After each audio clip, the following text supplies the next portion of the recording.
Let's speak to Firas Maksad, who's the director of the Washington-based Arabia Foundation and adjunct professor at George Washington University.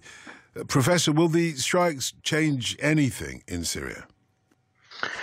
Well, I don't think that the strikes would in the short term, frankly. There had been so much anticipation in the lead up to the strikes.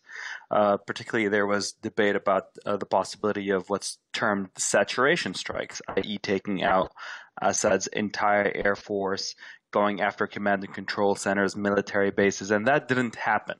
It was a much more limited strike that focused purely on chemical weapons facilities. So that came as a disappointment to many, and it raised the question of whether that would be enough in terms of a deterrent effect. But what's interesting is the suggestion by President Trump and then by his ambassador to the United Nations, Nikki Haley, that should there be a repeat use of chemical weapons, as Ambassador Haley put it, we're locked and loaded. So that notion might perhaps have a greater impact in terms of a deterrent effect. But in terms of the other question about whether it serves generally, this attack on the chemical weapons facilities serves as a deterrent against future use of chemical weapons, would you agree with that?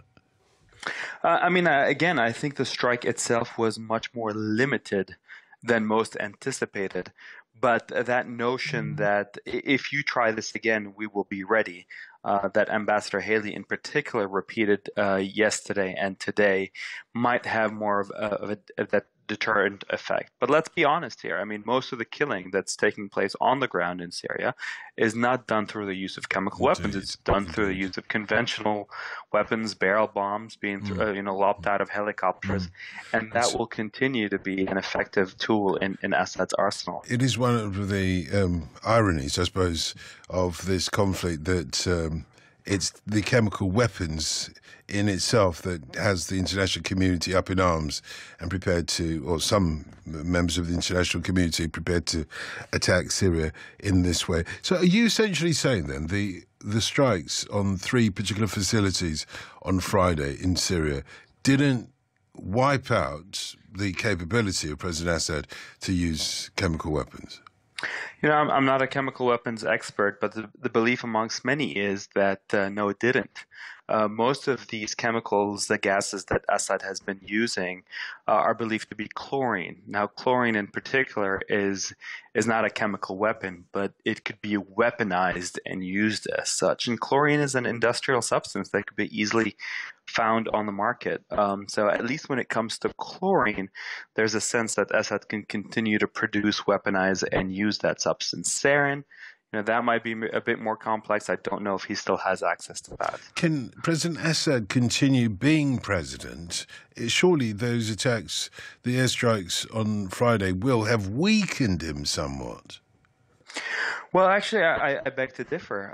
I think there is no plan B. There is no alternative to Assad rule, and that's part and parcel of why the United States and the international community at large have not went after Assad, is because there's nobody that could take over, and there is this fear of yet another Iraq scenario where you do away with Saddam Hussein, the regime comes crumbling down, and you have sheer chaos for years to follow. So yeah, I think given the strong support that the Assad regime continues to enjoy, primarily from Iran in terms of Shia militias on the ground that are fighting on his behalf, and Russia in terms of air cover and diplomatic cover in the United Nations, I think Assad is doing very well for himself. Is there likely to be a further U.S. military, if not strike, some military escalation of the U.S. Personnel in Syria at all? Do you think that the U.S. will pull out now, or will they stay for a longer term? Well, I don't want to get into the business of predicting the future, but there's certainly... The only reason I ask is because we had conflicting reports earlier on today. On the one hand, we had President Macron in France saying that he had managed to convince President Trump to not pull out U.S. troops, the 2,000 or so troops on the ground there in Syria, to not pull them out, but to keep them there for the long term. And then subsequently we heard from Nikki Haley saying, well, that's not the fact, that President Trump is still looking to pull out these troops very shortly. I think that might be a result of politicians speaking to different audiences. President Trump clearly got elected by a support base that is very reluctant to see U.S. forces engage in yet another overseas adventure, let alone one that's in the Middle East. So the president has to be careful in terms of his messaging. Certainly in Washington, the sense is that this will not be an open-ended engagement, U.S. presence in Syria. But there's also an acknowledgement that U.S. allies, whether it be France, the UK, and the Arab allies in Saudi Arabia, the UAE, would very much like to see continued U.S.